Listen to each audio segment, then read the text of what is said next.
So friend, आज का chapter है ब्लड। ब्लड एक इम्पोर्टेंट चैप्टर है। इसे 3 पार्ट में डिवाइड कर इसके बारे में देखेंगे। फर्स्ट में देखेंगे आरबीसी, सेकेंड में डब्ल्यूबीसी और थर्ड में देखेंगे ब्लड क्लोटिंग। सो ब्लड के स्टडी को सीरोलॉजी या हेमाटोलॉजी कहा जाता है। अब देखते हैं कि ब्लड होता क्या है। सो ब्लड एक स्पेशलाइज्ड कनेक्टिव टिश्यू होता है और यह फ्लूइड इन नेचर का होता है। टोटल वॉल्यूम देखें बॉडी में ब्लड का तो 6 लीटर और यह एक स्लाइटली अल्कलाइन नेचर का होता है। पीएच देखें तो 7.4 होता है, यह एक बेसिक होता है। और इसका जो ग्रेविटी देखें, स्पेसिफिक ग्रेविटी जो होता है वो 1.055 होता है। कुछ जनरल इन्फॉर्मेशन देखें ब्लड के बारे में। सो ब्लड बनता कहाँ है, तो ब्लड अडल्ट में बोन मेरो और चाइल्ड में लीवर में बनता है। ब्लड का जो स्टोर होता है वो स्प्लीन में, और जो मृत स्थान जो ग्रेव यार्ड के नाम से जानते हैं वो भी स्प्लीन में ही होता है। सो ब्लड का डिटेल्स देखें तो फंक्शन के बारे में देखें ब्लड का, तो ब्लड का फर्स्ट फंक्शन होता है transport of oxygen and nutrient various tissue. यह क्या करता है कि ट्रांसपोर्ट करता है ऑक्सीजन का और न्यूट्रिएंट्स का बॉडी के प्रत्येक टिश्यू को। सेकंड में क्या करते हैं कि ये ट्रांसपोर्ट करता है वेस्ट प्रोडक्ट का, ट्रांसपोर्ट करता है जैसे कि अमोनिया, जो यूरिया होता है उसका वेस्ट प्रोडक्ट का ये ट्रांसपोर्ट करता है बॉडी से। और थर्ड में होता है कैरीज हार्मोन्स। ये हार्मोन्स को कैरीज करता है इंडोक्राइन ग्लैंड से वेरियस टिश्यूज़ में, और ये डिस्ट्रीब्यूट करता है वाटर को पूरे बॉडी में। और ये जो ब्लड होता है वो जुड़ा होता है एंटीबॉडीज से, वाइट ब्लड सेल्स से, और ये एंटीबॉडी बना के जो हमारे बॉडी को वो डिसीज़ से अगेंस्ट प्रोटेक्ट करता है। सिक्स इसका करेक्टर देखें ब्लड के फंक्शंस का, तो क्लोटिंग ऑफ ब्लड ये क्लोटिंग करता है और प्रोटेक्ट करता है अगेंस्ट हीमोमेरेज। मतलब जो थक्का होता है वो ब्लड क्लोटिंग करके जो ब्लड का बहना नॉन स्टॉपेबल हो जाता है उसे रोकता है और हीमोमेरेज से प्रोटेक्ट करता है। सो कंपोजिशन देखिए ब्लड का, तो ब्लड का कंपोजिशंस को 2 टाइप्स में डिवाइड किया गया है। फर्स्ट है प्लाज्मा, सेकंड है सेलुलर एलिमेंट्स। प्लाज्मा जो ब्लड में 45% होता है और सेलुलर एलिमेंट्स 55%। प्लाज्मा के बारे में कुछ डिटेल्स देखें। सो प्लाज्मा जो एक फ्लूइड होता है ब्लड में, blood contain fluid called plasma. सो प्लाज्मा में वाटर 91% होता है और प्लाज्मा जो प्रोटीन्स होता है वो 7 to 8%, और अदर इसमें होते हैं glucose, chloride, uric acid, iron और कोलेस्ट्रॉल 1 से 2%।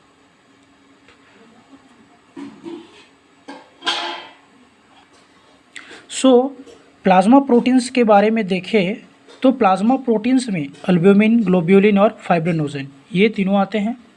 अल्ब्यूमिन जो होते हैं वे हाई कंसंट्रेशन में प्रेजेंट होते हैं प्लाज्मा में और रिस्पॉन्सिबल होते हैं ऑस्मोटिक प्रेशर और ब्लड के सिंथेसाइज्ड इन लीवर में।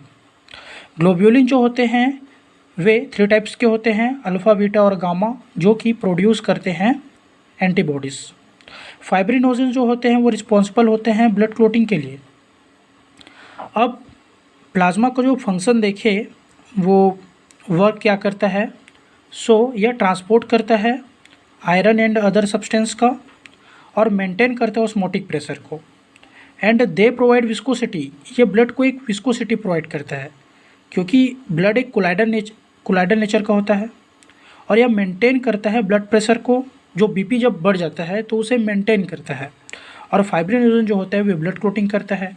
ग्लोब्यूलिन एंटीबॉडी प्रोवाइड करता है। अब सेलुलर एलिमेंट्स इसमें देखें, सेकंड है अपना, तो सेलुलर एलिमेंट्स जो होते हैं वे 3 टाइप्स में डिवाइड हैं, आरबीसी, WBC और प्लेटलेट्स।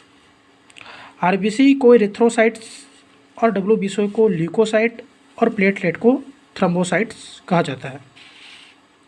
RBC के बारे में डिटेल्स देखें, रेड ब्लड सेल्स होता क्या है, तो RBC एक circular biconvex disc shaped का होता है और यह न्यूक्लिएटेड नहीं होता है, but they have respiratory pigment, लेकिन इसमें ये न्यूक्लिएटेड नहीं होता है, न्यूक्लियस इसमें नहीं होते हैं, लेकिन इसमें रेस्पिरेटरी पिगमेंट होते हैं जिसे हीमोग्लोबिन कहा जाता है। रेड ब्लड और जो नॉर्मल रेड ब्लड काउंट होता है, जो RBC का नॉर्मल काउंट होता है वो 4.5 से 5.5 मिलियन होता है पर क्यूबिक एमएम। और जो इम्पॉर्टेंट जो फंक्शन होता है वे RBC का, वो होता है transport oxygen and maintain acid base. और इसका जो नॉर्मल जो मिनिमम जो नॉर्मल देखे लाइफ स्पेन इसका देखे, ये कितने दिन तक जीवित रहता है, जो रेड ब्लड सेल्स होते हैं वो उसका जो लाइफ स्पेन है वो है 120 डेज। सो हमने RBC देखे हैं। RBC के अंदर जो हीमोग्लोबिन होता है वो हीमोग्लोबिन एक रेस्पिरेटरी पिगमेंट होता है। सो रेड ब्लड सेल्स जो कि रेड कलर का होता है और कंटेन होता है ग्लोब्यूलिन प्रोटीन से और मोलिकुलर कंटेन होता है पायरोल रिंग से।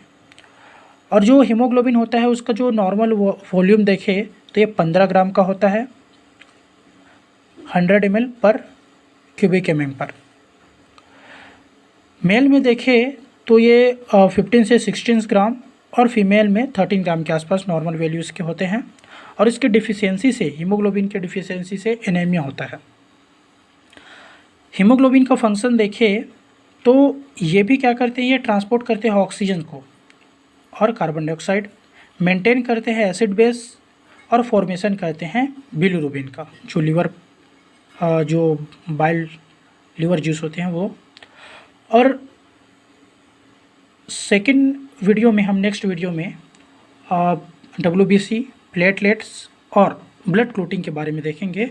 सो अभी हम RBC रेड ब्लड सेल्स के डिसऑर्डर के बारे में देखें तो डिसऑर्डर में इसमें क्या होते हैं कि 2 टाइप्स के डिसऑर्डर होते हैं, एनीमिया और पॉलीसाइथेमिया। एनीमिया में क्या होता है कि it is the disease involving deficiency in the number of the red blood sales. इसमें क्या होता है कि जो रेड ब्लड सेल्स होता है उसके नंबर में क्या होता है कि कमी, डिफिशियंसी कमी आ जाती है, तो ऑक्सीजन को जो रेट होता है वो कम हो जाता है, हीमोग्लोबिन जो होता है वह कम हो जाता है। ठीक है, तो क्या होता है कि एनीमिया होता है। एनीमिया को डिवाइड किया गया है कुछ टाइप में, तो ये होता है आयरन डिफिशियंसी एनीमिया। मीन्स होता है कि ये आयरन के लो डाइट के कारण होता है। मेगालोब्लास्टिक एनीमिया मतलब जो विटामिन B12 जो बनते हैं वो फोलिक एसिड उसके लो डाइट के कारण होता है, उसके कमी के कारण। हीमोलाइटिक एनीमिया जो होता है वो इंक्रीज़ होता है रेड ब्लड सेल्स के इंक्रीज़ होने के कारण में होता है। अप्लास्टिक एनीमिया जो होता है वे suppression of the bone marrow के कारण। और पॉलीसाइथेमिया जो होता है वे लास्ट डिसीज जो होता है वे abnormal increase in the number of the red blood cells. वे रेड ब्लड सेल्स के अबनॉर्मल यानी कि ज़्यादा बढ़ जाने के कारण पॉलीसाइथेमिया होता है। सो विस्कोसिटी भी बढ़ जाता है इसका। विस्कोसिटी जब बढ़ेगा ब्लड का ज़रूरत से ज़्यादा तो क्या होगा कि इंट्रासेलुलर को क्लोटिंग होगा। जो ग्लूटाइड मसल्स है वो जो कहीं पे भी है, इंट्रासेलुलर जो मसल्स हो गए वहीं पर क्लोटिंग हो जाएगा। सो नेक्स्ट वीडियो में हम WBC प्लेटलेट्स के बारे में देखेंगे।